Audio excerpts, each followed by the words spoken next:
organizations and social businesses that work on ground to tackle social issues. Program implementers occupy the largest part of the pie within the ecosystem. With over 3 million NGOs and social businesses, this landscape can be a maze to navigate. Broadly speaking, we have two types or entities. Not-for-profit organizations. Non-government organizations, non-profits, not-for-profit, charitable trusts, foundations are organizations that work the social sector without an objective of making profit.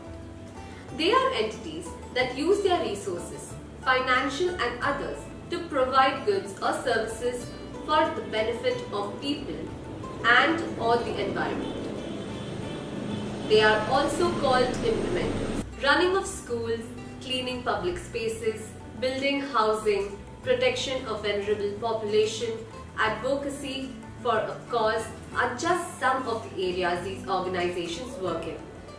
Their goal is to create social value and maximize social impact, not to make profits. For-profit social enterprise.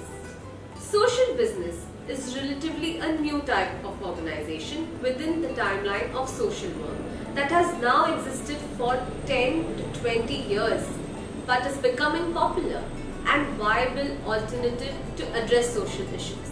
There are different schools of thoughts on how it could be defined, but there is no consensus.